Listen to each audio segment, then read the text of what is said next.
Isang malakas na kalabog, sinundan ng tunog ng nabasag na salamin.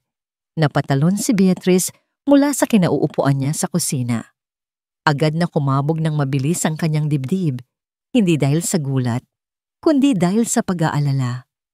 Ang tunog ay nanggaling sa iisang lugar kung saan palaging nagmumula ang mga ganitong klasing ingay. Ang study room ng kanyang amo, si Sir Rokovides. Gusto niyang tumakbo papunta roon, katukin ang pinto at itanong kung maayos lang ba ito. Pero pinigilan niya ang sarili. Alam niya ang patakaran. Kapag nasa loob ng study room si Sir Rocco at sarado ang pinto, bawal itong istorbohin. Lalo na kapag ganito, kapag ang katahimikan ng mansyon ay binabasag ng galit nito. Napabuntong hininga na lang si Beatrice at napatingin sa wall clock. 7:00 na ng umaga. Oras na. Sa halip na tumakbo papunta sa pinanggalingan ng gulo, dahan-dahan siyang tumayo at naglakad papunta sa coffee maker. Ito ang kanyang ritual. Ito ang tanging paraan niya para maipadama ang pag-aalaga sa isang taong hindi naman siya kailanman mapapansin. Kinuha niya ang paboritong mug ni Rocco. Kulay itim. Simple, walang disenyo. Gaya ng may-ari nito. Nagtimpla siya ng kape. Alam na alam niya ang gusto nito. Isang kutsaritang brown sugar, walang labis, walang kulang. Hahayaan niya itong umabot sa tamang temperatura. Hindi gaanong mainit para mapaso ang dila nito, ngunit hindi rin malamig. Sakto lang para sa unang higop nito sa umaga. Para sa ibang tao, isa lang itong kape. Pero para kay Beatrice, ito ang kanyang lihim na mensahe. Isang mensahe ng pag-aalaga na hindi niya masabi sa salita. Isang tasang nagsasabing, sana ay maging maayos ang araw mo. Dala-dala ang tray na may lamang kape, maingat siyang naglakad papunta sa study room. Huminto siya sa harap ng malaking pinto na gawa sa kahoy. Huminga siya ng malalim bago kumatok ng 3 beses. Mahina lang, sapat lang para marinig. Sir? Tawag niya. Walang sagot. Sir Rocco, kape niyo po. Ulit niya, medyo mas malakas na ngayon. Ilang sandali pa, bumukas ang pinto. Bumungad sa kanya ang malamig na mukha ni Rokovides. Magulo ang buhok nito at bahagyang nakakunot ang noo. Ang mga mata nitong laging seryoso ay tila mas madilim ngayon. Pero sa kabila ng lahat, hindi maikakaila ni Beatrice ang kakisigang taglay nito. Pumasok ka, maikling sabi nito bago tumalikod at bumalik sa lamesa nito. Sumunod si Beatrice at agad na napansin ang nabasag na picture frame sa sahig malapit sa pader. Maingat niyang inilapag ang tasa ng kape sa lamesa ni Rocco sa isang espasyo na malinis at walang kalat. Salamat, sabi ni Rocco, hindi nakatingin sa kanya. Ang atensyon nito ay nasa laptop. Sir, lilinisin ko lang po yung... Hayaan mo na. Ipakuha mo na lang kay Manang Elma mamaya. Opo, sir. Akmang tatalikod na si Beatrice nang biglang tumunog ang cellphone ni Rocco. Sinagot nito ang tawag at ang boses, na kanina'y malamig lang, ay biglang napuno ng galit. I told you the deal is off! Hindi ako interesado! Sigaw nito sa kausap. Don't you ever call me again! Padabog nitong ibinaba ang tawag. Isang nakabibinging katahimikan ang pumuno sa silid. Napayuko si Beatrice hindi dahil sa takot, kundi dahil ayaw niyang makita ang galit sa mga mata nito. Nagulat siya nang muling magsalita si Rocco, pero sa pagkakataong ito, ang boses nito ay bumalik sa dati. Kalmado, kahit pa may bahid ng lamig. Anong tinatayo-tayo mo pa riyan? Tanong nito. Nakatingin na sa kanya. Wala po sir. Lalabas na po ako. Tumango lang ito at muling ibinalik ang tingin sa laptop bago humigop sa kape. Napansin ni Beatrice ang bahagyang pag-relax ng mga balikat nito. Isang maliit na ngangiti ang sumilay sa kanyang labi bago siya tuluyang lumabas ng silid. Pagbalik niya sa kusina, nadatnan niya si Manang Elma, ang mayordoma ng bahay, na naghahanda ng almusal. Ay nako, bata ka. sabi ng matanda na may mapanuksong na ngiti. Ang aga-aga. Parang kinikilig ka na dyan. Kape lang naman ni Sir Rocco yan. Manang naman. Nahihiyang saway ni Beatrice. Nakita ko ang ngiti mo. Huwag ako, Beatrice. Alam ko na yang mga ganyang tingin, sabi ni Manang Elma. Pero mag-iingat ka, iha. Alam mo namang may pagkahalimaw yang amo natin, lalo na kapag naaalala niya yung nakaraan niya. Tumango si Beatrice. Narinig na niya ang mga kwento tungkol sa dating nobya ni Rocco. Isang magandang babae na niloko at pinagtaksilan daw ito. Iyon daw ang dahilan kung bakit ito naging malamig at mailap sa mga tao. Maya-maya pa, pinabalik siya ni Rocco sa study room para linisin ang nabasag na picture frame. Habang maingat niyang pinupulot ang bawat piraso ng bubog, nakita niya ang litrato. Nakatabingi ito ngunit buo pa rin. Ang babae sa litrato, napakaganda nito. Perpekto ang nangiti at ang paraan ng pagkakayakap nito kay Rocco ay nagpapakita ng matinding pagmamahal. Si Rocco naman sa litrato ay ibang-iba. Nakangiti, masaya ang mga mata. Isang Rocco na hindi pa kailanman nakita ni Beatrice. Isang kirot ang naramdaman niya sa kanyang puso. Nang matapos siyang maglinis, tumayo na siya para umalis. Beatrice! Napahinto siya sa pagtawag ni Rocco. Ito ang unang pagkakataon na tinawag siya nito sa pangalan ng hindi naguutos. Humarap siya rito. Nakatingin ito sa kanya ng diretsyo. Isang bagay na bihirang-bihira nitong gawin. Mag-empake ka. Napakunot ang noo niya. Po, sir. Mag-empake ka. Ulit nito na may diin sa bawat salita. Sasama ka sa akin sa Batangas bukas. Tahimik. Iyon ang salitang pinakamagandang maglalarawan sa biyahe nila papuntang Batangas. Si Beatrice ay nasa passenger seat habang si Rocco ang nagmamaneho. Ang tanging maririnig lang ay ang mahinang tunog ng aircon at ang ugong ng makina ng sasakyan. Hindi alam ni Beatrice kung ano ang dapat maramdaman. Pagkalito? Takot? O ang munting kilig na pilit niyang itinatago sa kanyang dibdib? Sa loob ng 2 taon niyang pagsisilbi rito, ito ang unang beses na nakasama niya ito ng ganito kalapit at katahimik. Sinulyapan niya ito. Seryoso itong nakatingin sa daan. Ang mga kamay ay mahigpit na nakahawak sa manibela. Perpekto ang linya ng panga nito at kahit nakakunot ang noo, hindi pa rin maitatanggi ang angking kagwapuhan nito. May kailangan akong asikasuhin sa isang project site, biglang sabi ni Rocco na bumasag sa katahimikan. Hindi pa rin ito nakatingin sa kanya. Kailangan ko ng assistant. Lahat ng iba ay busy. Tumango si Beatrice kahit hindi naman nito nakikita. Opo, sir. So, trabaho lang pala. Ano nga ba ang inaasahan niya? Isang bahagi niya ang nabigo, ngunit isang bahagi rin ang nakahinga ng maluwag. Mas madaling intindihin ang relasyon nila kapag may malinaw na linya sa pagitan ng amo at katulong. Pagdating nila sa isang mamahaling resort, agad silang sinalubong ng mga business partners ni Rocco. May isang maliit na salo-salo sa may beachside. Inabutan siya ni Rocco ng isang baso ng juice habang ito naman ay kumuha ng alak. Dito ka lang sa tabi ko. Maikling utos nito. Sinunod niya ito. Tahimik siyang nakabuntot sa likuran ni Rocco habang nakikipag-usap ito sa mga kasosyo. Pakiramdam niya ay hindi siya kabilang sa lugar na yon. Ang suot niyang simpleng bestida ay tila sumisigaw sa gitna ng mga magagarang damit ng ibang bisita. Isang matabang lalaki na amoy alak ang lumapit sa kanila. Rocco, my friend. At sino naman itong magandang dilag na kasama mo? Sabi nito, at ang mga mata nito ay tila hinuhubaran siya. She's my assistant, Mr. Tan.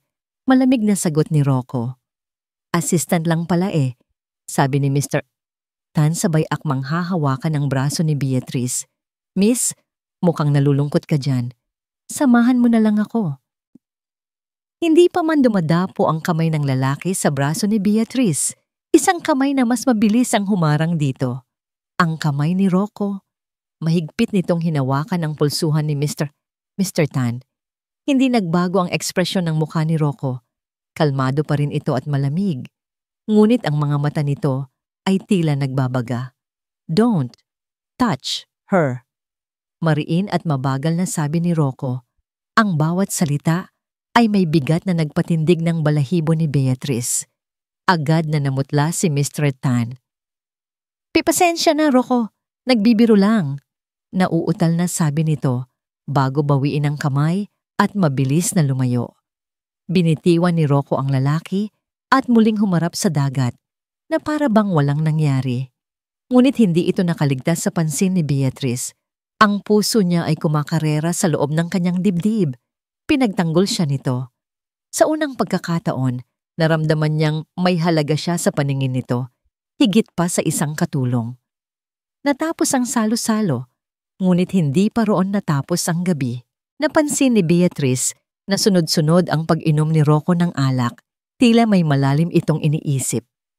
Ang mga kasosyo nito ay isa-isa nang nagpaalam, hanggang sa silang dalawa na lang ang natira sa ilalim ng mga bituin, kasama ang lagaslas ng alon. Sir, baka po lasing na kayo. Gusto niyo na po bang bumalik sa kwarto? Magalang na tanong ni Beatrice. Hindi ito sumagot. Sa halip, nagsimula itong maglakad palayo sa mga kubo, papunta sa mas madilim na bahagi ng dalampasigan. Nag-alala si Beatrice. Hindi niya ito maaring iwanang mag-isa sa kalagayan nito. Kaya naman, maingat siyang sumunod. Naupo ito sa buhanginan, nakatanaw sa walang katapusang dilim ng dagat. Umupo rin si Beatrice. May sapat na distansya sa pagitan nila. Pare-pareho lang sila. Biglang basag ni Rocco sa katahimikan. Ang boses nito ay hindi na kasing lamig ng dati. May halong pait at kalungkutan. Kapag kaharap ka, akala mo kung sinong anghel. Pero kapag nakatalikod ka, sasaksakin ka pala. Hindi umimik si Beatrice. Alam niyang hindi siya ang kinakausap nito, kundi ang sarili nito. Hinayaan niya lang itong ilabas ang bigat na matagal na nitong dinadala. Akala mo totoo sila. Akala mo mahal ka nila. Patuloy nito, ang boses ay bahagyang pumipiyok. Pero sa huli, iiwan ka rin. Pagtatawanan ka lang. Sa pagkakataong yon, lumingon ito sa kanya. Ang mga mata nitong laging mailap ay tumitig ng diretso sa kanya. Sa ilalim ng sinag ng buwan, nakita ni Beatrice ang kalungkutan at ang sakit na itinatago sa likod ng matigas nitong anyo. Pero ikaw, bulong nito, na tila naguguluhan. Iba ka. Bakit? Hindi nakasagot si Beatrice. Ang mga salitang yon ay tumagos sa kanyang puso. Dahan-dahan, gumapang ang kamay ni Rocco, palapit sa kanya. Hinawakan nito ang kanyang pisngi. Magaspang ang balat nito, ngunit mainit. Isang init na gumapang sa buong katawan ni Beatrice. Bakit hindi ka katulad nila? Tanong ulit nito. Ang muka ay palapit ng palapit sa kanya. At bago pa man siya makasagot, naramdaman na niya ang mga labi ni Rocco sa kanyang mga labi. Noong una, ito ay marahan, puno ng pag-aalinlangan. Ngunit nang hindi siya umiwas, lumalim ang halik. Naging mapusok, puno ng pananabik na matagal na itinago. Puno ng kalungkutan na naghahanap ng karamay. Ipinikit ni Beatrice ang kanyang mga mata at tinugon ang halik na matagal na niyang pinapangarap. Nang maghiwalay ang kanilang mga labi, pareho silang naghahabol ng hininga. Walang nagsalita. Ang mga alon at ang tibok ng kanilang mga puso lang ang naririnig. Tumayo si Rocco at hinila siya patayo. Hinawakan nito ang kanyang kamay at nagsimula silang maglakad pabalik sa hotel. Palayo sa dalampasigan. Walang salitang binitiwan, ngunit sapat na ang higpit ng pagkakahawak nito sa kanyang kamay para malaman ni Beatrice na ang gabing ito ay hindi pa tapos. Pagdating nila, sa tapat ng pinto ng kwarto nito, binitiwan siya ni Rocco para buksan ito. Akala ni Beatrice ay magpapaalam na ito. Ngunit pagkabukas ng pinto, muli itong lumingon sa kanya, hinila siya papasok at isinara ang pinto sa kanilang likuran.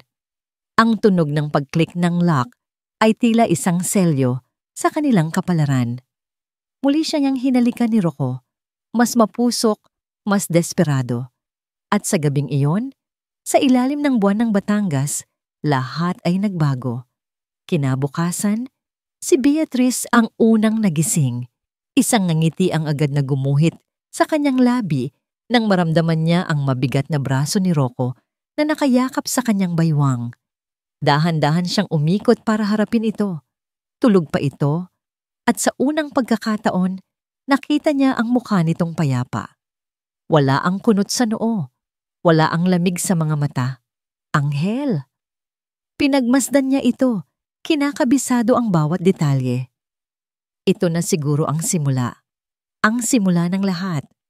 Maya-maya pa. Dahan-dahang dumilat ang mga mata ni Rocco. Nginitian siya ni Beatrice, isang nangiting puno ng pag-asa at pagmamahal. Ngunit ang nangiting iyon ay dahan-dahang naglaho nang makita niya ang reaksyon sa mga mata ni Rocco. Una, pagkalito. Pagkatapos, gulat. At ang huli, ang pamilyar na lamig na tila yelo na tumusok sa kanyang puso. Mabilis nitong inalis ang pagkakayakap sa kanya at umatras palayo, na para bang siya ay isang bagay na nakasusuklam. Tinitigan siya nito, mula ulo hanggang paa, bago nagsalita sa isang boses na mas malamig pa kaysa dati. Anong ginagawa mo rito? Ang tanong na yon, simple pero matalim, ay sumira sa lahat ng pangarap na binuo ni Beatrice sa loob lamang ng ilang oras. Ang init na naramdaman niya kagabi ay biglang nawala, pinalitan ng nakapangingilabot na panlalamig. Hindi nito naaalala. Walang naaalala si Rocco.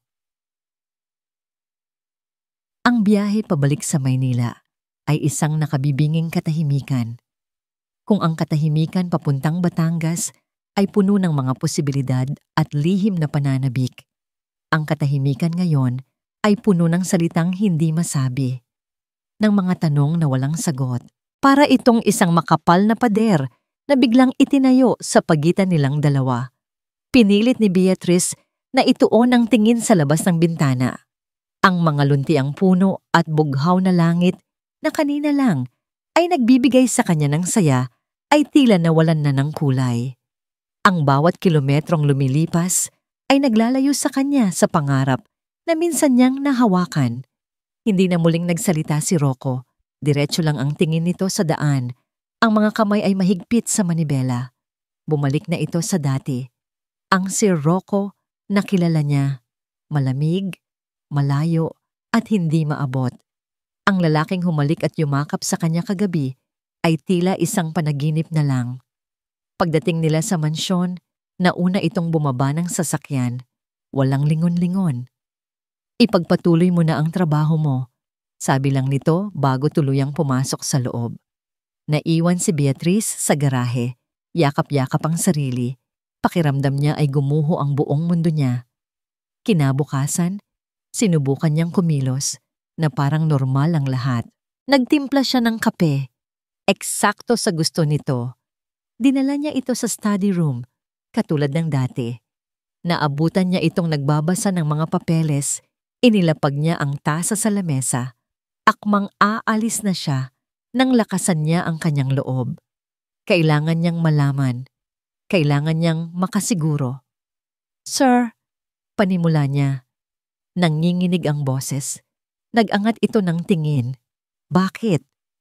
Yung kagabi po sa Batangas. Tinitigan siya nito. Walang emosyon ang mga mata. Masyado akong nalasing.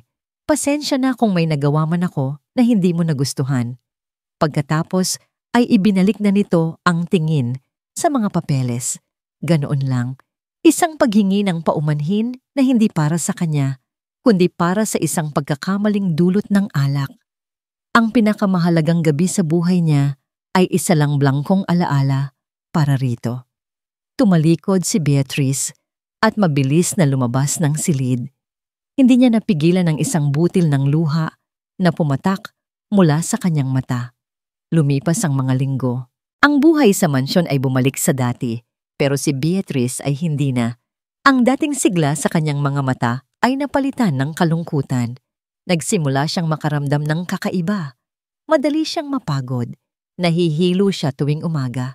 Isang umaga, habang naglilinis ng banyo, hindi niya napigilan at nasuka siya nang wala namang laman ang tiyan. Si Manang Elma ang unang nakapansin. Beatrice, iha, ayos ka lang ba?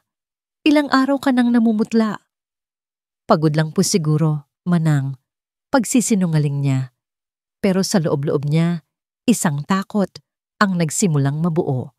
Isang takot na may kasamang imposible. Nakatatakot na posibilidad. Nang araw na yon, nagdahilan siyang masama ang pakiramdam para makalabas. Pumunta siya sa pinakamalapit na botika. Nanginginig ang mga kamay niya habang binibili ang isang maliit na kahon. Pagbalik sa mansyon, dumiretso siya sa kanyang kwarto at nilak ang pinto.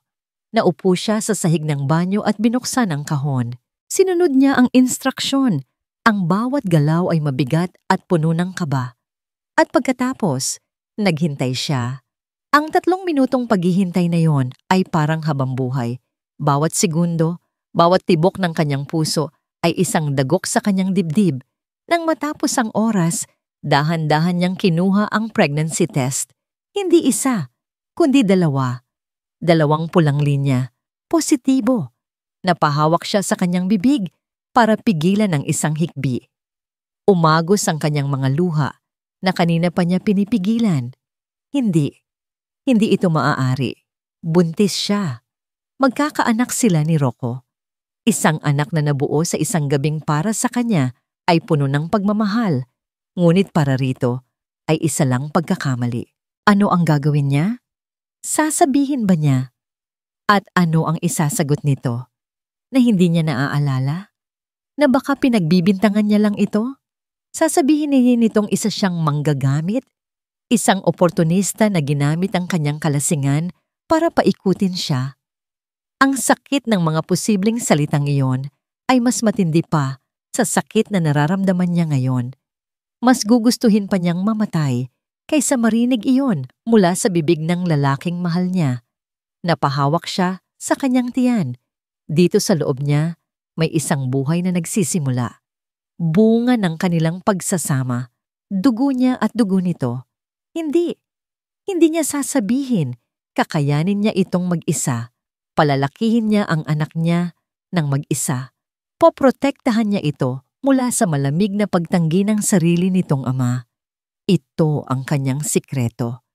Isang sikretong dadalhin niya hanggang kamatayan kung kinakailangan. Habang nagpupunas ng luha at sinusubukang buuin muli ang sarili, may narinig siyang boses mula sa labas. Ang boses ni Rocco. May kausap ito sa cellphone. Napakalapit ng study room sa kwarto ng mga katulong, kaya't kahit hindi sinasadya, malinaw niyang naririnig ang usapan. What do you want, Clarice? Boses ni Rocco iyon, puno ng inis at pagod. I told you, we're done. Napatigil sa pag-iyak si Beatrice. Clarice. Iyon ang pangalan ng babae sa nabasag na litrato. Nagpatuloy ang pag-uusap. Hindi niya marinig ang sinasabi ng babae sa kabilang linya. Ngunit ang mga sagot ni Rocco ay sapat na. It doesn't matter how long it's been.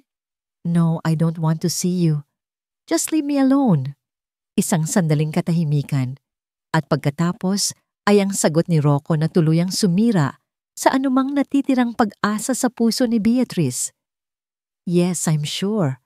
Mariing sabi ni Rocco sa kausap. Wala nang babalikan. At wala akong balak na magsimula ng bago. Lalo na sa isang katulad mo. Ngunit hindi ang pagtanggi nito kay Clarice ang nagpadurog sa puso ni Beatrice. Ito ay ang huling mga salita na binitiwan nito bago ibaba ang tawag.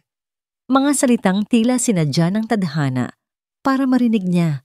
Mga salitang tumatak sa kanyang isipan na parang isang hatol. Look, I'm busy. May bisita ako. Pagsisinungaling ni Rocco sa kausap at narinig ni Beatrice ang pagbukas ng pinto ng study room. Oo, nandito na siya. Mabilis na itinago ni Beatrice ang pregnancy test sa ilalim ng kanyang kama. Sakto. Dahil ilang sandali lang, narinig niya ang mga yabag sa pasilyo. Hindi ito pumunta sa sala. Papalapit ito sa direksyon niya. Kinabahan siya. Pagkatapos, narinig niya ang boses ng isang babae. Isang boses na matamis pakinggan, ngunit may halong kayabangan. "Rocco, darling," sabi ng babae. At narinig ni Beatrice ang pagbukas ng pinto sa kabilang dulo ng pasilyo, ang pinto ng master's bedroom. "I'm back." "Hindi ako interesadong makipagbalikan sa'yo, Clarice." Marin ang pagkakasabi ni Rocco nyon, sapat lang para marinig sa buong coffee shop kung gugustuhin niya. Pero pinili niyang maging sibilisado. Nakaupo sa tapat niya ang anino ng kanyang nakaraan. Isang aninong napakaganda pa rin, kahit nababalot ng kasinungalingan. "Hindi yun ang habol ko, Rocco," sagot ni Clarice. Ang mga mata ay bahagyang namumugto. "Nagkamali ako. Alam ko. At pinagsisihan ko na ang lahat. Gusto ko lang sanang maging magkaibigan tayo ulit." Napangisi si Rocco. Kaibigan. Isang salitang napakadaling bitawan, ngunit napakahirap paniwalaan kapag galing sa babaeng sumira ng tiwala niya. "Wala na tayong dapat pag-usapan," sabi niya sabay tayo. Sana ay naging malinaw yan. Iniwan niya ito roon, sa gitna ng kapihan, habang pinagtitinginan ng mga tao. Wala siyang pakialam. Ang tanging gusto niya ay ang makalayo sa lason na dala ng presensya nito. Habang nagmamaneho pabalik sa mansyon, hindi niya maiwasang isipin ang nakaraan. Ang sakit, ang galit, ang kahihiyan. Lahat iyon ay bumabalik dahil kay Clarice. Ipinangako niya sa sarili na hindi na siya muling magpapaloko. Hindi na siya muling magtitiwala. Pagpasok niya sa bahay, isang pamilyar na katahimikan ang sumalubong sa kanya. Ngunit may kulang. Ang amoy ng kapeng laging nag-aabang sa kanya. Naglakad siya papuntang kusina at doon niya nakita si Beatrice. Nakaupo ito sa isang sulok, nakatulala at tila napakaputla. Nang makita siya nito, mabilis itong tumayo na para bang nahuli sa isang pagkakasala. "Sir, ipagtitimpla ko na po kayo ng kape," sabi nito. Iniiwasan ng kanyang tingin. Isang kaba ang gumuhit sa dibdib niya, isang hindi maipaliwanag na pag-aalala. Ngunit imbes na magtanong, mas lalo lang kumunot ang kanyang noo. Ayaw niyang magpakita ng kahit anong kahinaan.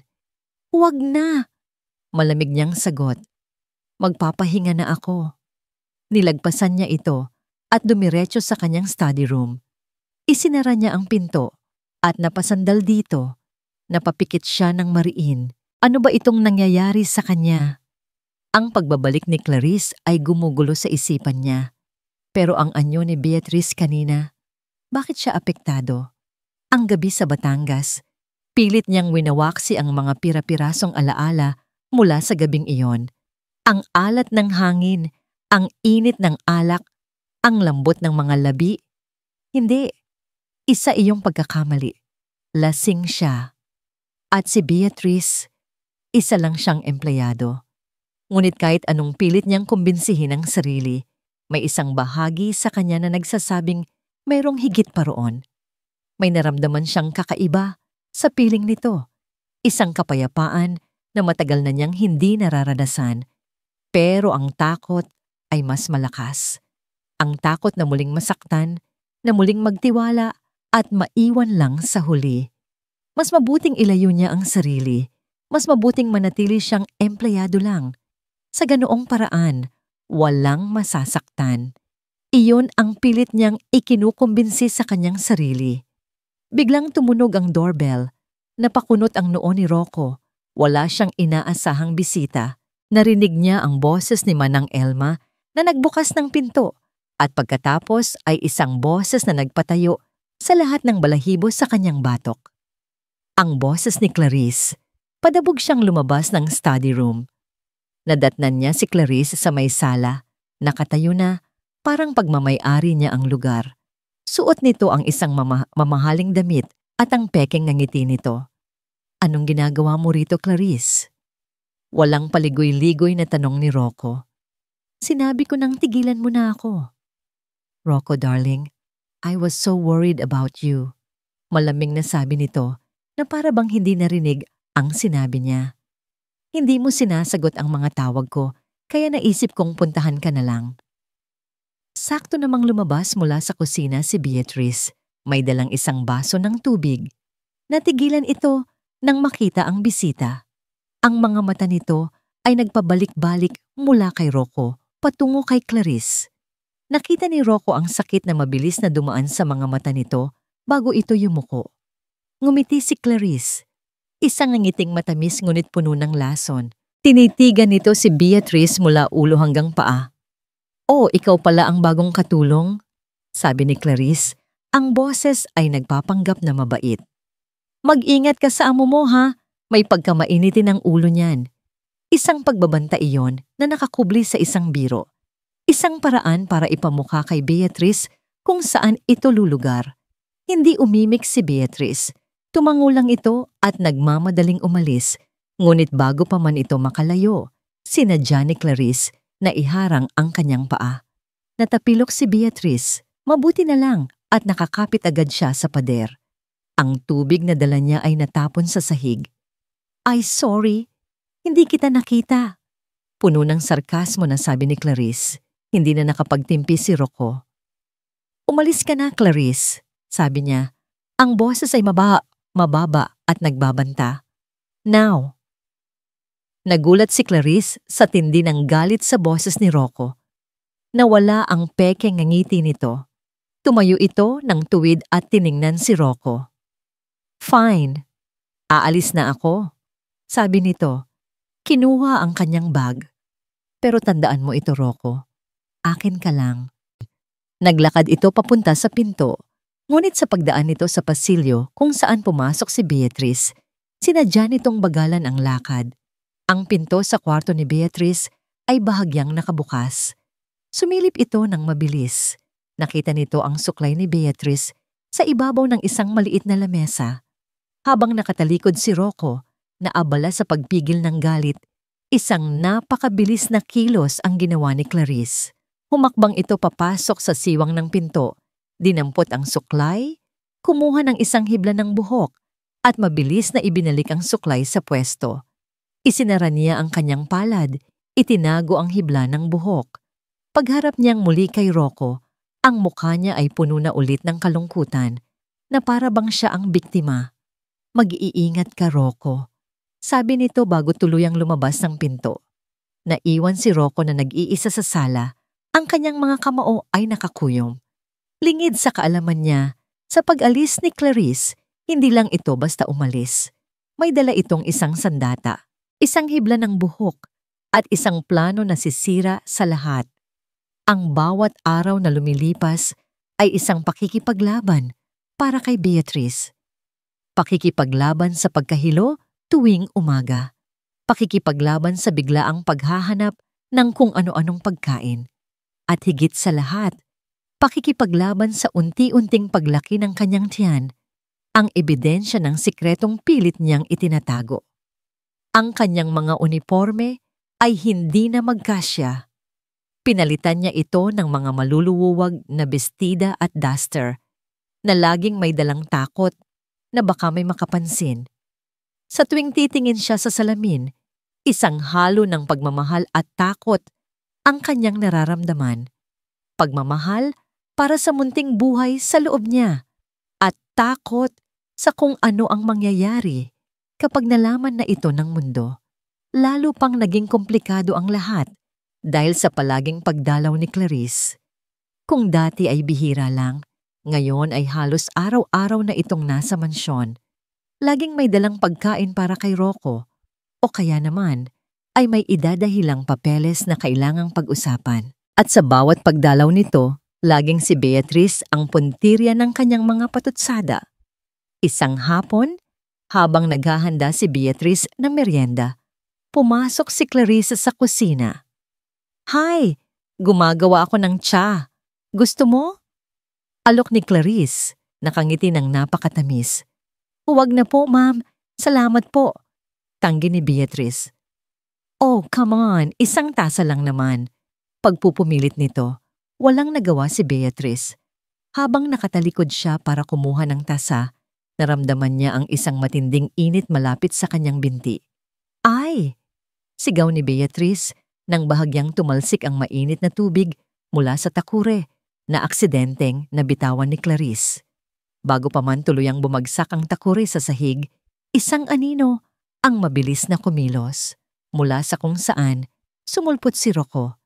Isang kamay niya ang mabilis na humila kay Beatrice palayo, habang ang isa naman ay sumalo sa takure bago pa man ito bumagsak. Ano ba, Clarice? Mag-ingat ka naman! Sigaw ni Rocco, ang mga mata ay nag-aalab sa galit. Tiningnan niya si Beatrice mula ulo hanggang paa. Okay ka lang? Napasok ka ba? Umiling lang si Beatrice. Ang puso niya ay kumakabog ng malakas. Hindi dahil sa takot na mapaso, kundi dahil sa pag-aalala ni Rocco. Isang maliit na pag-asa ang sumibol sa kanyang puso. Ngunit ang pag-asang iyon ay agad na namatay nang makita niya ang tingin ni Clarice.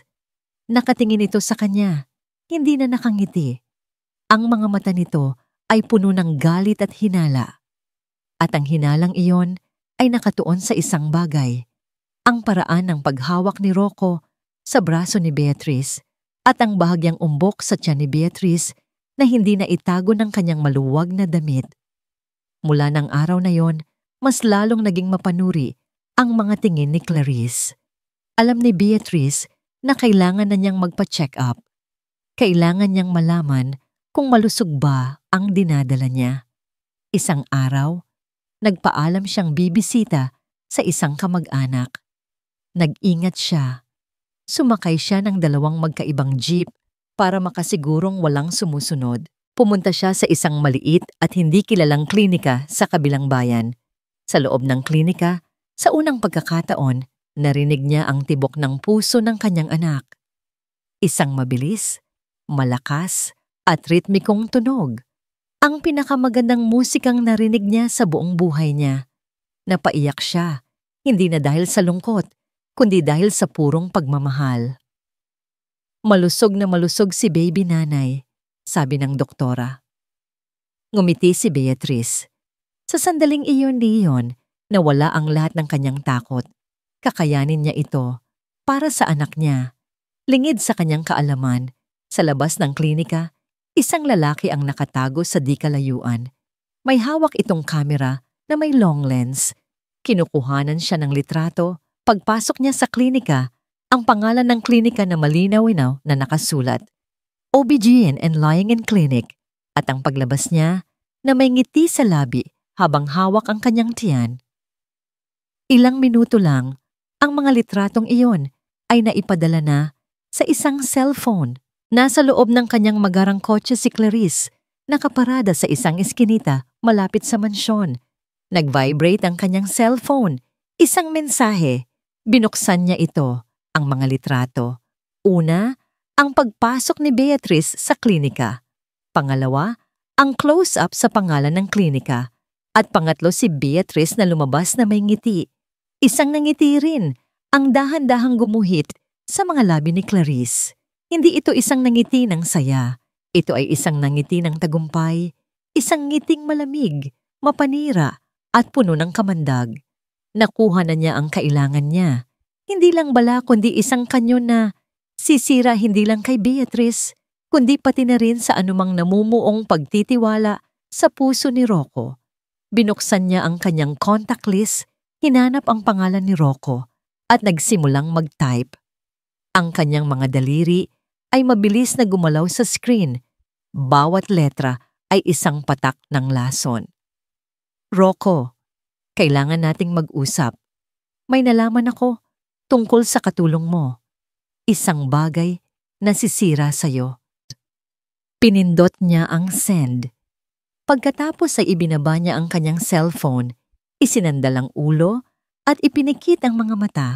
Tapos na ang laro at sigurado siyang siya na ang panalo. Ang text message ni Clarice ay parang isang langgam na gumapang sa balat ni Rocco. Nakakairita. Gusto niya itong ipagsawalang bahala, ituring na isa lang Sa mga desperadong paraan nito para makuha ang atensyon niya. Ngunit may isang salita sa mensahe na hindi niya maiwaksi sa isipan. Sisira. Ano ang maaaring malaman ni Clarice tungkol kay Beatrice na sisira sa kanya?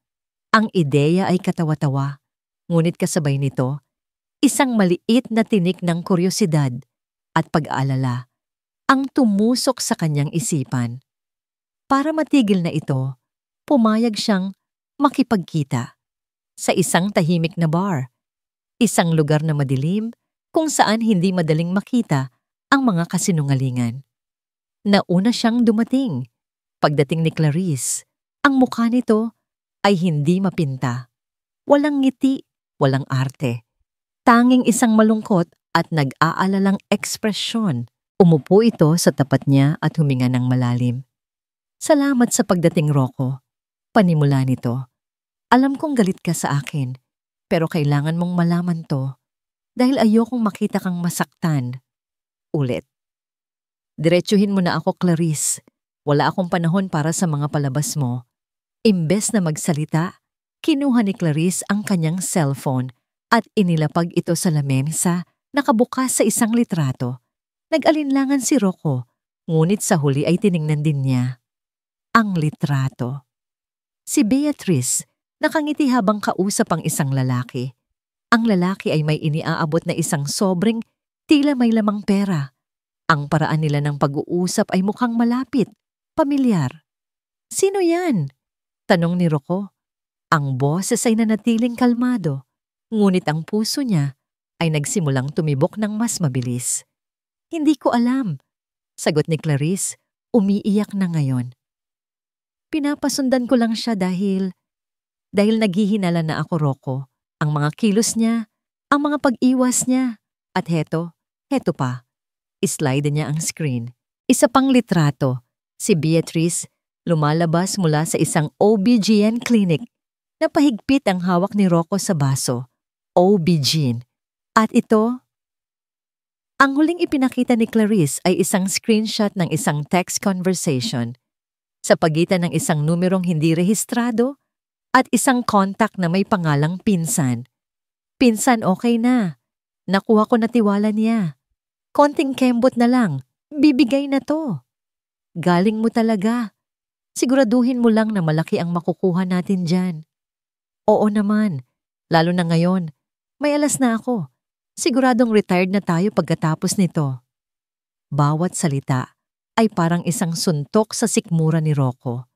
Ang hangin sa kanyang baga ay tila naubos. Nagsimulang mag-ugnay ang mga piraso sa kanyang isipan. Ang pagiging tahimik ni Beatrice, ang pag-iwas nito ng tingin, ang pagiging mabait nito. Lahat ba yon ay isang palabas? Rocco, pasensya na. Humihikbing sabi ni Clarice. Ayoko sanang ipakita sa'yo pero ang gabi sa Batangas, sa tingin mo ba aksidente lang yon? Ang gabi sa Batangas, iyon na. Iyon ang huling piraso. Ang tanong ni Clarice ay parang isang susi na nagbukas sa pinto ng impyerno sa isipan ni Rocco.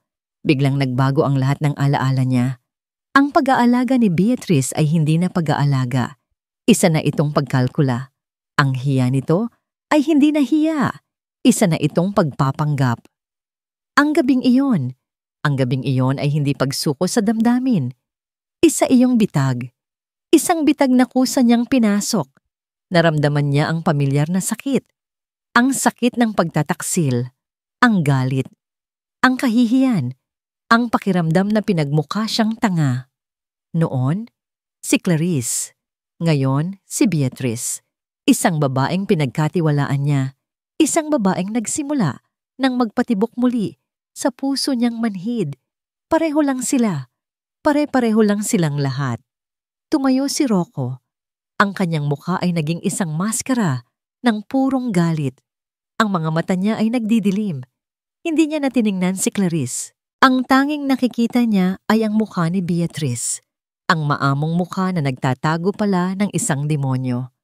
Rocco, saan ka pupunta? Tanong ni Clarice, nagkukunwaring nag-aalala. Hindi siya sumagot. Naglakad siya palabas ng bar. Ang bawat hakbang ay mabigat. Para siyang isang bagyo na paparating. Isang bagyong handang sirain ang lahat ng madaanan. Ang biyahe pabalik sa mansyon ay malabo. Ang tanging malinaw sa isipan niya ay ang galit. Ang matinding galit na naghahanap ng mapagbubuntunan. Pagpasok niya sa bahay, sinalubong siya ni Mananang Elma. "Sir Rocco, andyan na po pala kayo. Handa na po ang hapo." "Nasaan si Beatrice?" Putol niya sa sasabihin ng matanda. Ang boses ay malamig at walang buhay. "Nasa kusina po, naghahanda ng..." Hindi na niya pinatapos. Naglakad siya ng mabilis papuntang kusina. At doon niya ito nakita. Nakatalikod, may hinihiwa, at mahinang humuhuni ng isang kanta. Payapa. Inosente. Ang imaheng iyon ang lalong nagsindi sa galit sa kanyang dibdib. Humarap si Beatrice nang maramdaman ang kanyang presensya. Ngumiti ito. "Sir, malapit na po maluto." Hindi na nito natapos ang sasabihin.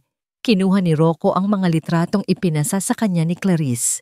Ibinato niya ang mga ito sa lamesa, sa harap mismo ni Beatrice. Nagkalat ang mga litrato sa ibabaw ng mga hinihiwang gulay. Natigilan si Beatrice. Ang nangiti sa kanyang labi ay naglaho. Tiningnan niya ang mga litrato. Pagkatapos ay tumingin siya kay Rocco. Ang mga mata ay puno ng pagkalito at takot. Humarap si Rocco sa kanya. Ang lahat ng sakit at galit na naipon sa kanyang puso ay lumabas sa isang tanong. Isang tanong na binitiwan niya na parang isang sigaw, isang hatol, isang parusa. "Sino ang ama niyan, Beatrice? Sino ang kasabwat mo sa panloloko sa akin?" Ang mga salita ni Rocco ay parang isang punyal na bumaon ng diretso sa puso ni Beatrice na wala ang hangin sa kanyang mga baga. Ang kanyang mga tuhod ay biglang nanghina. Napakapit siya sa lamesa para suportahan ang sarili. Ang kanyang mga mata ay nanlalabo dahil sa mga luhang nagbabadyang tumulo. Ang mga litrato, ang mga text message, isang bitag, isang perpektong bitag. Gusto niyang sumigaw. Gusto niyang sabihin na hindi totoo ang lahat. Na ang lalaki sa litrato ay ang pinsan niyang humingi ng tulong sa kanya. Na ang pera sa sobre ay hindi para sa kanya, kundi ipinadala para sa tiyahin niyang may sakit. Na ang pagpunta niya sa klinika ay para sa kanilang dalawa, para sa anak nila. Pero walang salitang lumabas sa kanyang bibig. Ang kanyang lalamunan ay tila may bumara. Ang sakit ng kanyang pagkatao na niyurakan. Ang sakit ng pagmamahal niya na binaliwala ay napakatindi. Naparalisa siya. Ang kanyang pananahimik ang naging kumpirmasyon para kay Rocco. Nakita niya ang huling kislap ng pag-aalinlangan sa mga mata nito na namatay at napalitan ng purong pagkasuklam. "Hindi ko akalain na magiging katulad ka rin niya," sabi ni Rocco. Ang boses ay puno ng pait. "Isa ka ring manggagamit. Akala ko iba ka, pero pera lang din pala ang habol mo." Bawat salita ay latigo na humahagupit sa kanyang kaluluwa. "Sir Rocco, ano po bang pinagsasabi ninyo?" Narinig niya ang boses ni Manang Elma mula sa likuran, puno ng pag-aalala. "Kilala natin si Beatrice, hindi niya magagawa yan. Huwag kang makialam dito, Manang." Sigaw ni Rocco, hindi inaalis ang masamang tingin kay Beatrice. Lahat pala ito ay isang palabas, mula sa kape hanggang sa pag-aalaga. Gaano mo katagal pinlano ito, Beatrice? Gaano? Hindi na niya kaya. Hindi na niya kayang marinig pa ang mga salitang iyon. Dahan-dahan siyang tumalikod. Bawat hakbang palayo sa kusina ay parang isang paglalakbay sa impyerno. "Saan ka pupunta?" Sigaw ni Rocco. "Hindi pa tayo tapos." Hindi siya lumingon. Nagpatuloy lang siya sa paglalakad, na parang isang zombie, papunta sa kanyang munting kwarto. Ang mga higbi ni Manang Elma, ang tanging tunog na kanyang naririnig, maliban sa malakas na kabog ng sarili niyang dibdib. Pagpasok sa kwarto, nilock niya ang pinto. Napasandal siya rito, at doon, sa wakas, bumuhos ang mga luhang kanina pa niya pinipigilan.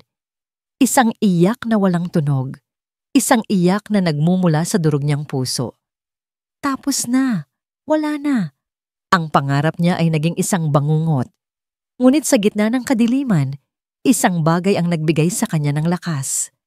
Napahawak siya sa kanyang tiyan, ang anak niya. Hindi pa tapos ang lahat. Kailangan niyang maging matatag para sa kanya. Gamit ang nanginginig na mga kamay, kinuha niya ang isang maliit na bag. Inilagay niya roon ang iilang piraso ng damit, ang kanyang wallet. Wala nang iba. Iniwan niya ang lahat ng alaala, ang lahat ng bagay na magpapaalala sa kanya kay Rocco. Narinig niya ang malalakas na katok sa pinto. "Beatrice, buksan mo to. Mag-usap tayo." Boses ni Rocco yon, puno pa rin ng galit. Hindi siya sumagot. Dahan-dahan niyang binuksan ang bintana. Mababa lang ito. Kayang-kaya niyang talunin. Sa labas, nagsimulang pumatak ang malakas na ulan na para bang nakikidalamhati sa kanya ang langit. Walang lingon-likod, tumalon siya palabas. Tumakbo siya, palayo sa mansyon, palayo sa lalaking minahal niya at siyang dumurog sa kanya. Bumuhos ang ulan, binabasa ang kanyang buong katawan, ngunit hindi niya ito ininda. Ang lamig sa labas ay walang-wala kumpara sa lamig na bumabalot sa kanyang puso. Naglakad siya ng walang patutunguhan sa madilim na kalsada. Ang tanging ilaw ay mula sa mga poste at sa mga sasakyang dumaraan. Yakap-yakap niya ang kanyang tiyan, sinusubukang protektahan ang kanyang anak mula sa malamig na mundo. "Kahit anong mangyari, hindi kita pababayaan, anak ko." Bulong niya sa hangin. "Tayo na lang dalawa." Dahil sa pagod, sa gutom, at sa sobrang sakit na nararamdaman, nagsimulang manlabo ang kanyang paningin. Ang mundo ay nagsimulang umikot. Ang kanyang mga hakbang ay bumigat. At pagkatapos, lahat ay naging itim. Ang huli niyang naramdaman ay ang pagbagsak ng kanyang katawan sa basang semento.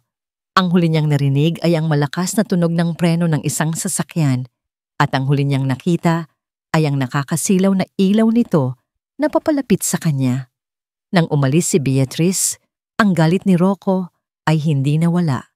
Sa halip, ito ay naging isang mabigat na kumot na bumalot sa buong mansyon. Tahimik. Isang katahimikan na nakakabingi. Isang katahimikan na sumisigaw sa pangalan ng babaeng pinalayas niya. Pinilit niyang ipagpatuloy ang buhay. Pinilit niyang kumbinsihin ang sarili na tama ang ginawa niya. Na inalis lang niya ang isang cancer bago pa man ito kumalat. Ngunit sa bawat sulok ng bahay, nakikita niya ang multo ni Beatrice. Sa umaga, paggising niya, hinahanap niya ang amoy ng kapeng itinitimpla nito. Ngunit ang sumasalubong sa kanya ay ang amoy ng galit at pagsisisi. Kinuha ni Manang Elma ang tungkulin sa pagtitimpla, ngunit kahit anong gawin nito, hindi makuha ang tamang timpla. Sobra sa tamis. Reklamo niya isang umaga. Kulang sa asukal. Reklamo niya kinabukasan. Isang araw, hindi na nakatiis si Manang Elma. "Pasensya na po, sir," sabi nito. Ang mga mata ay may bakas ng luha. Si Beatrice lang po talaga ang nakakaalam ng gusto ninyo. Ang simpleng pangungusap na yon ay tumama sa kanya. Hindi ang kape ang hinahanap niya. Si Beatrice, isang gabi, hindi siya makatulog. Naglakad-lakad siya sa loob ng bahay. Ang kanyang mga paa ay dinala siya sa pasilyo kung nasaan ang kwarto ng mga katulong. Ang pinto sa kwarto ni Beatrice ay bahagyang nakabukas. Pumasok siya. Ang silid ay simple at napakalinis. Walang mamahaling gamit. Isang maliit na kama, isang lumang aparador, at isang maliit na lamesa. Sa ibabaw ng lamesa, may isang lumang libro at isang suklay.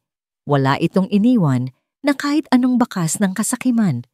Ang kwarto ay salamin ng pagkatao nito. Simple, tahimik, at hindi magarbo. Hindi ito ang kwarto ng isang babaeng nagpaplano ng panloloko. Doon nagsimulang gumuho ang pader ng kanyang galit. At sa mga siwang, pumasok ang isang malamig na anino. Ang anino ng pagdududa. Kinabukasan, dumating ang kanyang matalik na kaibigan na si Leo. Isa itong abogado, at ang isip nito ay laging luhikal. Dude, anong nangyari sa'yo? Mukha kang pinagsakluban ng langit at lupa. Bungad nito. Ikinuwento ni Rocco ang lahat. Sinisigurong ang tono niya ay nagpapakita ng isang taong biktima na nakaiwas sa panganib. Nakinig lang si Leo, hindi umimik. Nang matapos si Rocco, uminom ito ng beer bago nagsalita. Clarice? Tanong ni Leo. Si Clarice, ang ex mo na halos magpabagsak sa kumpanya ninyo, ang bigla na lang naging mabuting Samaritano para iligtas ka? Natigilan si Rocco, hindi niya naisip iyon. At yung mga text messages, patuloy ni Leo. Hindi ba parang masyadong perpekto? Parang script sa isang murang teleserye. Nakuha ko na tiwala niya. May alas na ako. Sino ba ang nagsasalita ng ganyan sa totoong buhay? Ang bawat tanong ni Leo ay parang isang martilyo na unti-unting dumudurog sa pundasyon ng kanyang paniniwala. Ang babaeng yon, si Beatrice. Sabi ni Leo, 2 taon mong kasama sa bahay.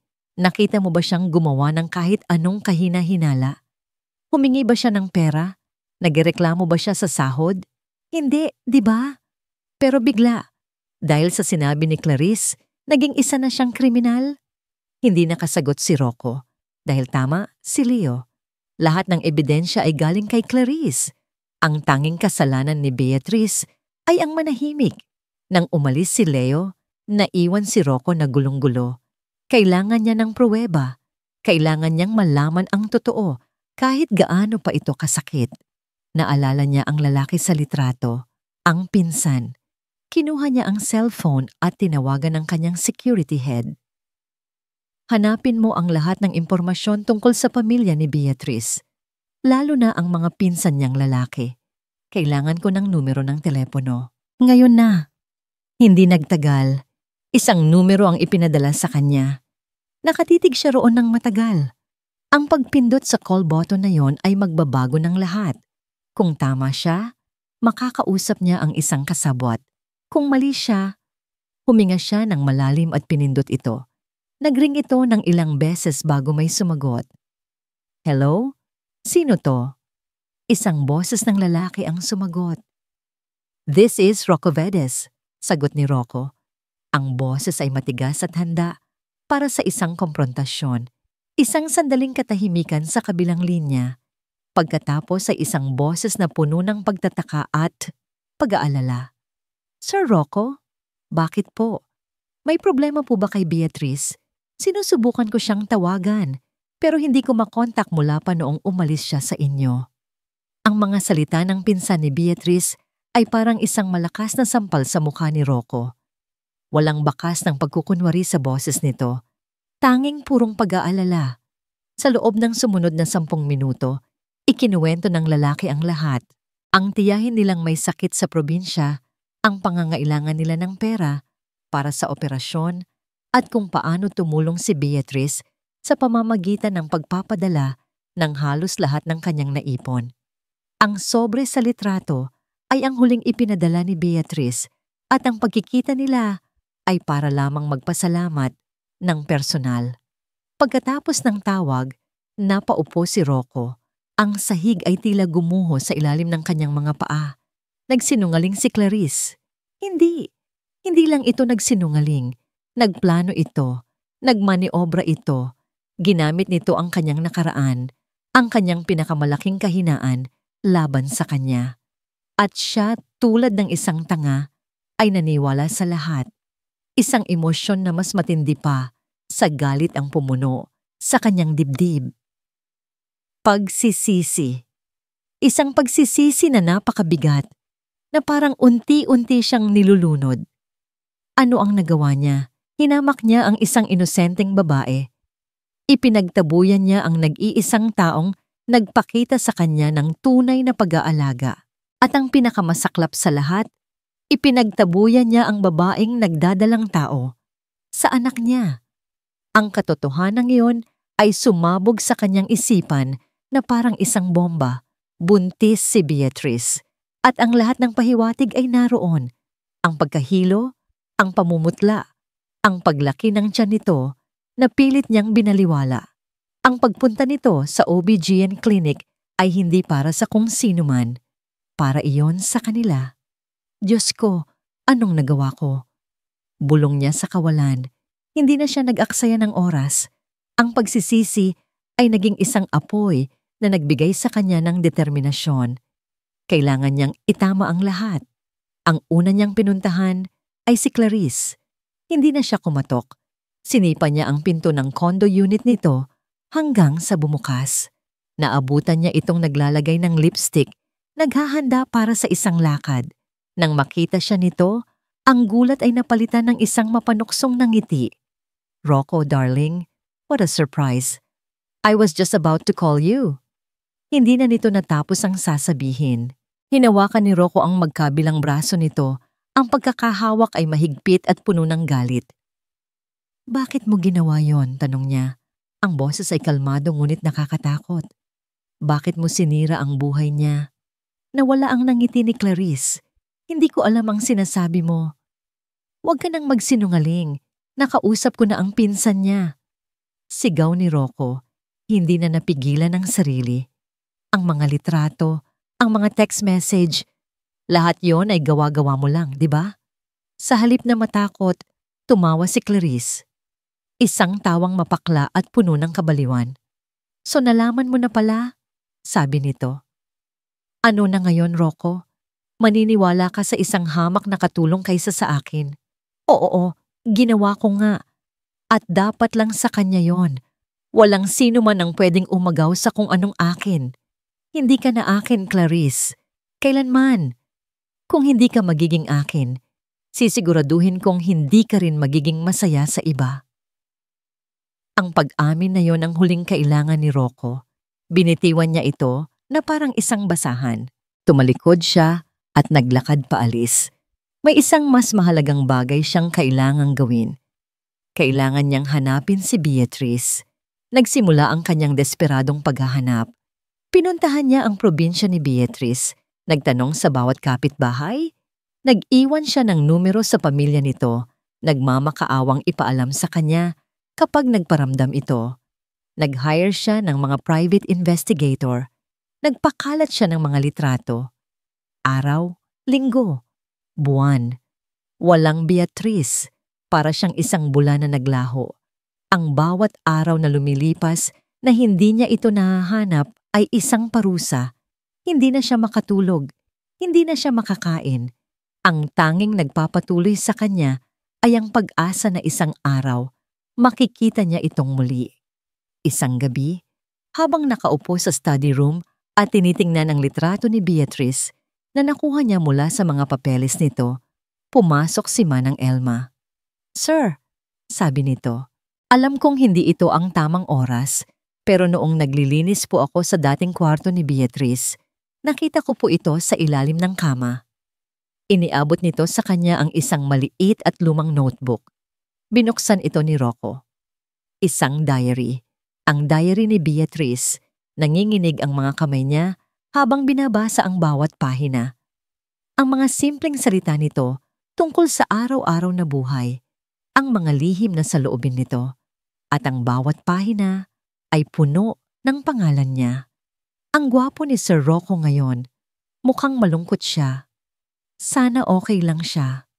Nagustuhan niya ang kape ko kanina. Ang saya ko. Ang gabi sa Batangas.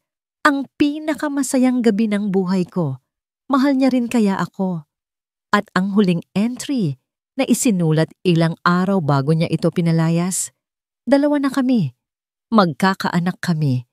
Kahit hindi niya ako panagutan, mamahalin ko ang batang ito. Dahil ito ang bunga ng pagmamahal ko sa kanya. Doon na tuluyang bumigay si Rocco. Yumuko siya sa lamesa at humagulgol na parang isang bata. Isang yak na puno ng sakit, panghihinayang at pagsisisi. Kinabukasan, isang tawag ang gumising sa kanya. Ang private investigator. Sir, may lead na po kami. Isang babae na kamukha niya ang nakita sa isang maliit na bayan sa tabing dagat sa Quezon. May kasama raw na isang ginang na tumulong sa kanya matapos siyang himatayin sa daan. Ilang buwan na ang nakalipas. Agad na tumayo si Rocco. Quezon. Papunta na ako dyan. Hindi na siya naligo. Hindi na siya nag-almusal. Kinuha niya ang susi ng kotse at nagmaneho na parang hinahabol ng demonyo. Ang kanyang puso ay kumakabog. Ito na kaya yon? Ito na ba ang katapusan ng kanyang paghahanap? Pagdating sa maliit na bayan, ang hangin ay amoy alat. Tahimik ang lugar. Ipinakita niya ang litrato sa mga residente. Ah, oo. Si Bea, sabi ng isang tindera. Nakatira siya doon sa bahay ni Aling Nena, malapit sa dalampasigan. Sinundan ni Rocco ang direksyon. Ang bawat hakbang niya ay mas bumibigat. Paano kung galit pa rin ito? Paano kung ayaw na siya nitong makita? At pagkatapos, sa di kalayuan, natanaw niya ito. Nakaupo sa buhanginan, nakatanaw sa dagat. Ang buhok nito ay inililipad ng hangin. Nakasuot ito ng isang simpleng bestida. At ang kanyang tiyan, malaki na. Buntis na buntis ito. Isang ngasangiti at isang luha ang sabay na pumatak sa kanyang mga mata. Buhay ito, ligtas ito, at ang anak nila. Tumayo siya roon, pinagmamasdan ito mula sa malayo. Ang babaeng sinaktan niya, ang babaeng ipinagtabuyan niya, ang babaeng nagdadala ng kanyang anak, ang babaeng mahal niya. Ang puso niya ay sumisigaw sa sakit at pag-asa. Ang bawat umaga ni Beatrice ay nagsisimula na sa tunog ng alon, hindi sa tunog ng alarm clock para magtimpla ng kape. Ilang buwan na ang lumipas mula nang lisanin niya ang Maynila. Dito sa maliit na bayan sa tabi ng dagat, sa tulong ni Aling Nena, ang mabait na ginang na nakapulot sa kanya, sinimulan niyang buuin muli ang kanyang sarili. Hindi na siya ang dating Beatrice na laging nakayuko at takot magsalita. Ang batang dinadala niya sa kanyang sinapupunan ang nagbigay sa kanya ng lakas na hindi niya akalaing mayroon siya. Nakatira siya sa isang maliit na kubo na pag-aari ni Aling Nena. Ang buhay ay simple. Nagtitinda siya ng kakanin sa umaga at tumutulong sa pag-aayos ng mga lambat sa hapon. Bawat sentimong kinikita niya ay para sa paghahanda sa pagdating ng kanyang anak. Isang hapon, habang nagsasampay ng mga damit sanggol na kanyang nilabhan, isang anino ang tumabon sa kanya. Akala niya ay si Aling Nena lang. Aling Nena, tingnan niyo po ang liit ng mga medyas na to.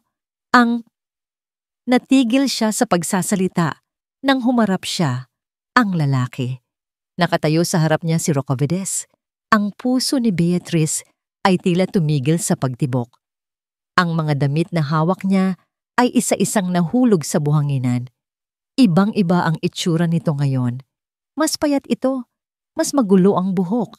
Ang mga mata nitong dati laging malamig at seryoso ay ngayoy puno ng isang emosyon na hindi niya mabasa. Isang halo ng sakit, pagsisisi at pagmamakaawa. Beatrice, sabi nito. Ang boses ay garalgal. Ngunit ang Beatrice na kaharap nito ngayon ay hindi na ang babaeng madaling masaktan. Huminga siya ng malalim, pinakalma ang sarili at hinarap ito ng may dignidad. Anong ginagawa mo rito? Tanong niya. Ang boses ay kalmado at walang bahid ng anumang emosyon. Nahanap din kita, sabi ni Rocco. Akmang hahakbang palapit. Huwag kang lumapit, mabilis niyang sabi. Itinaas niya ang isang kamay, isang pader na hindi nakikita, ngunit ramdam na ramdam. Wala tayong dapat pag-usapan. Mayroon, Beatrice, pakiusap. Magpaliwanag ako. Hindi ko kailangan ng paliwanag mo, sagot niya. Tahimik na ang buhay ko rito, kaya pakiusap, umalis ka na. Tumalikod siya at nagsimulang pulutin ang mga damit na nahulog, na para bang mas mahalaga pa ang mga yon kaysa sa lalaking nasa harap niya.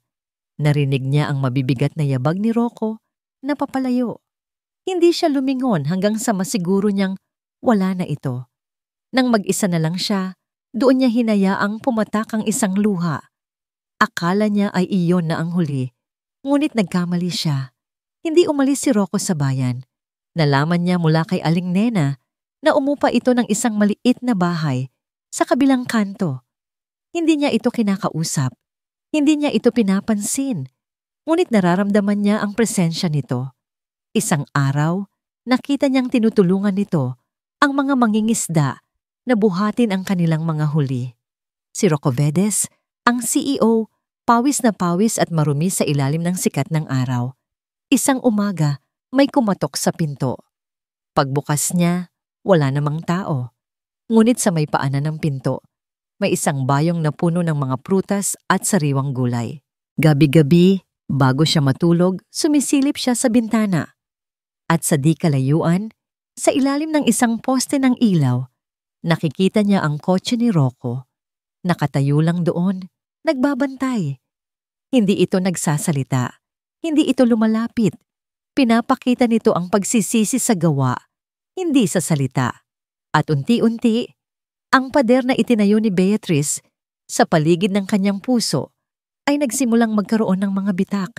Hindi niya ito pinatawad, pero isang bahagi niya ang hindi na rin galit. Isang gabi, habang naghahanda ng hapunan, isang matinding kirot ang biglang sumaksak sa kanyang tiyan at likod. Napasigaw siya at napahawak sa mesa. Ang kanyang bestida ay biglang nabasa.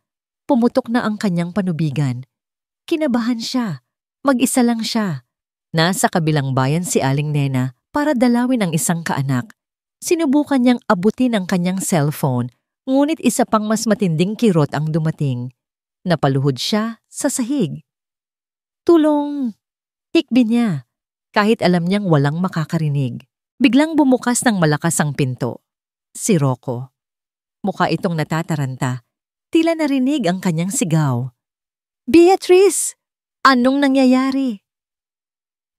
Manganganak na ako. Nahihirapang sabi ni Beatrice. Walang pag-aalinlangan ilangan, binuhat siya ni Rocco. Ang mga braso nitong malakas ay tila ang pinakamatibay na bagay sa mundo sa sandaling iyon. Maingat siya nitong isinakay sa kotse at pinaharurot papunta sa pinakamalapit na ospital. Habang nasa biyahe, hindi nito binitawan ang kanyang kamay. Ang sakit ay halos hindi na niya makayanan. Pagdating sa ospital, mabilis siyang inasikaso.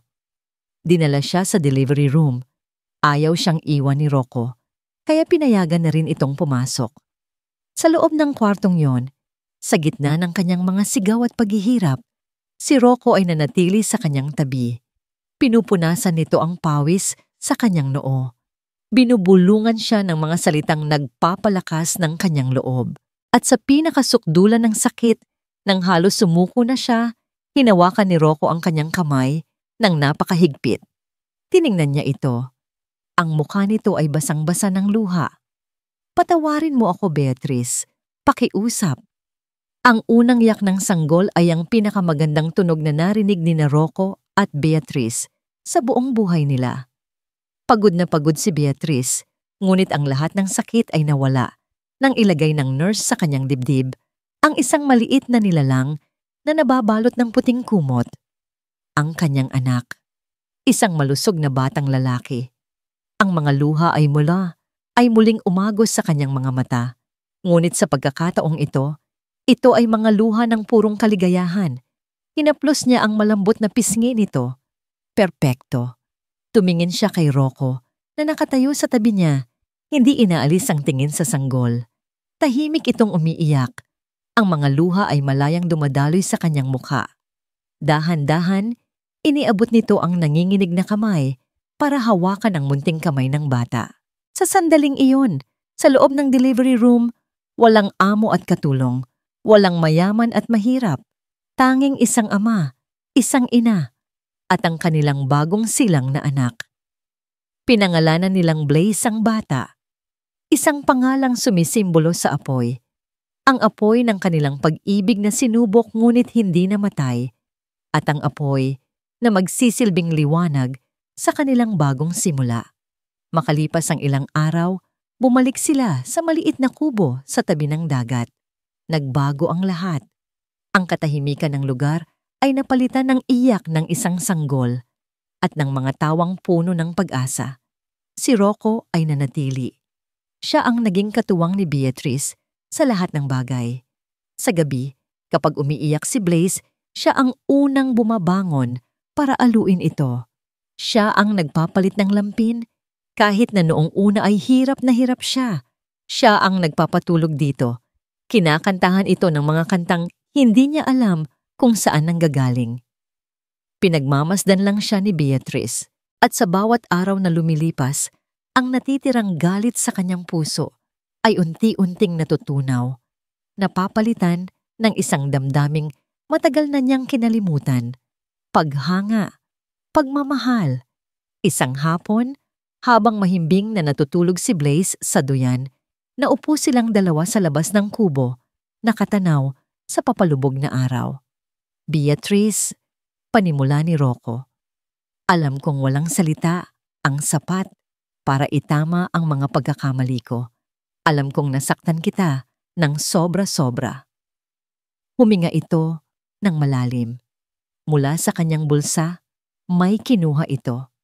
Hindi isang mamahaling singsing na may diamante, kundi isang maliit na singsing na gawa sa pinulidong kabibe. Simple, ngunit maganda. Hindi ako hihingi ng kapatawaran, sabi nito, dahil hindi ko pa yon deserve at hindi rin ako mangangako ng kung ano-ano. Pero gusto kong ipakita sa'yo, araw-araw, sa buong buhay ko, kung gaano kita kamahal at kung gaano ako nagsisisi. Lumuhod ito sa buhanginan sa harap niya. Beatrice, hindi para sa akin, kundi para sa pamilya natin, para kay Blaze. Papayag ka bang bigyan ako ng pagkakataong patunayan ang sarili ko? Papayag ka bang maging asawa ko? Tumingin si Beatrice sa mga mata ni Rocco. Nakita niya roon ang lahat. Ang pagsisisi, ang pag-asa, ang takot. At higit sa lahat, ang isang pag-ibig na totoo at dalisay. Hindi siya nagsalita. Sa halip, dahan-dahan niyang inilahad ang kanyang kamay. Isang ngiti ang sumilay sa labi ni Rocco habang nanginginig niyang isinusuot ang singsing sa daliri ni Beatrice. Pagkatapos ay tumayo ito at sa unang pagkakataon, sa loob ng napakaraming buwan, niyakap niya ito ng mahigpit. Niyakap din siya ni Beatrice pabalik. Sa yakap na yon, lahat ng sakit ay naghilom, lahat ng takot ay nawala. "Oo, Rocco," bulong niya. "Oo." Makalipas ang ilang taon, isang masayang pamilya ang naglalakad sa dalampasigan. Si Rocco, hawak ang kamay ng kanyang mag-inang si Beatrice at sa pagitan nila, isang bibong batang lalaki na may edad 3 ang tumatakbo-takbo, hinahabol ang mga alon. "Daddy! Mommy! Ang bilis ko!" Sigaw ni Blaze. Ang tawa nito ay sumasabay sa hangin. Nagkatinginan sina Rocco at Beatrice, isang tingin na puno ng pag-unawa at pagmamahal. Marami silang pinagdaanan. Ang mga sugat ng nakaraan ay naroon pa rin, ngunit nagsilbi na itong paalala. Isang paalala na ang tunay na pundasyon ng pag-ibig ay hindi ang kawalan ng pagkakamali, kundi ang kakayahang magpatawad. Ang tiwala. Iyon ang kanilang natutunan. Ang tiwala. Kapag nasira, ay mahirap buuin. Ngunit kapag ito'y muling nabuo sa pamamagitan ng pagsisisi, pagpapatawad, at pagpapatunay, ito ay nagiging mas matibay pa kaysa dati. Habang papalubog ang araw at nagiging kulay kahel ang buong kalangitan, binuhat ni Rocco si Blaze, inakbayan niya si Beatrice, at magkakasama, tinahak nila ang daan pauwi, isang pamilyang buo, masaya, at pinagtibay ng panahon.